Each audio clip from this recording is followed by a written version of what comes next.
Hello,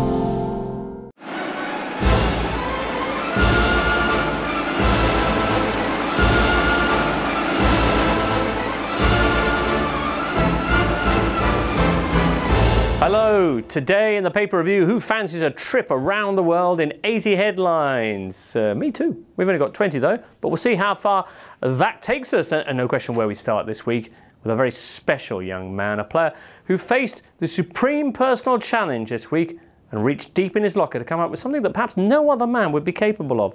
Yup!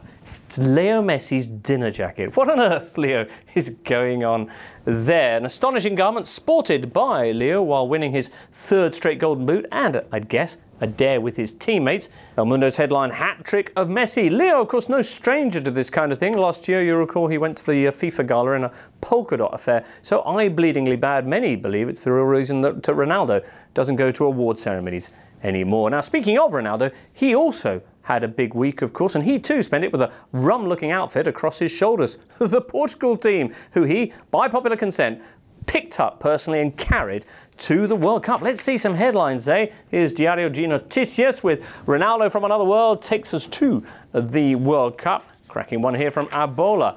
Commander CR7, the world is at his feet. O jogo, says Colossal. Ronaldo is stratospheric. Moutinho pretty good too. And even the Swedes, beaten of course by 4 Ronaldo goals across the 2 legs, couldn't help but salute the destroyer of their dreams. Farvel Rio, says Helsingborg Dagblad.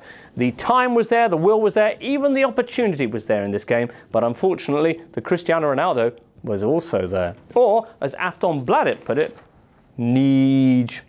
Well, back to Portugal. O jogo sounded a note of caution for their readers. They said, the good news is we have one of the best players in the world in his best ever form, but the bad news is we actually needed that.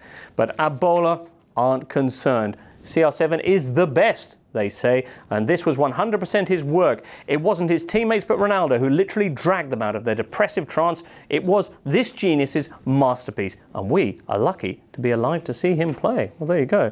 Well, of course, his star turn in Stockholm was also good enough to see FIFA reopening the Ballon d'Or debate this week, supposedly to allow him to win it. Opinions a bit divided on this. Some feel it creates a dangerous precedent, but of course FIFA have had one of those for a while now. Here, for example, anyway, is Germany's Bild, who have a previous favourite, Frank Ribery, in their parish, and they call it Blatter's vote rigging, sort of a Ribery robbery. In Catalonia too, Sport coming right out and calling it anti-Messi vote rigging. And in El Mundo Deportivo, the big headline here, Valdez KO. He's gone out for 6 weeks for an injury in that surprise 1-0 defeat by Spain to South Africa. But up here, the scandal of the Ballon d'Or. It's not a Ballon d'Or, says the paper. It's a ballon of mud.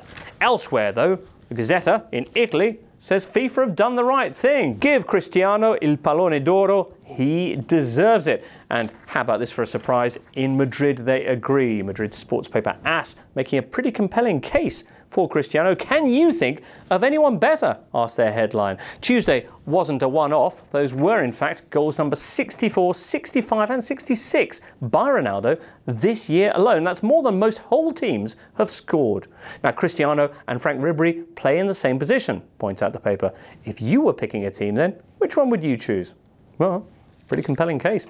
And with that one sorted out, we'll just finish off with 1 or 2 other bits of Tuesday business. The first of which is that the Greeks are going to Brazil. A greatness, as Sport Day's headline puts it, with a little quote here from Captain Katsouranis, who says, this will help the country forget their headaches and give viewers next summer perhaps 1 or 2 of their own. And elsewhere, yes, one of the world's favourite comedy troupes has got back together for one last time. Who can forget their bus in South Africa routine, the no, I'm not training routine, and my favourite, the post-World Cup Inquisition. Yep, France once more out on the road after their holy grail of a World Cup, following their remarkable turnaround against Ukraine from 2-0 down there to 3-0 winners in Paris. It's La Vie en Bleu, as the Nouvelle Republique puts it. Good headline here in Liberation, Rio Bravo.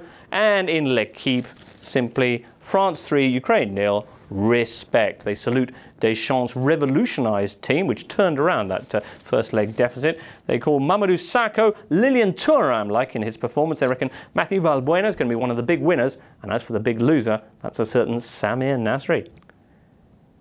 About time too. Now, that's it then for this week's pay-per-view. Next week, Champions League is back. Hopefully we'll see you then in 7 days' time.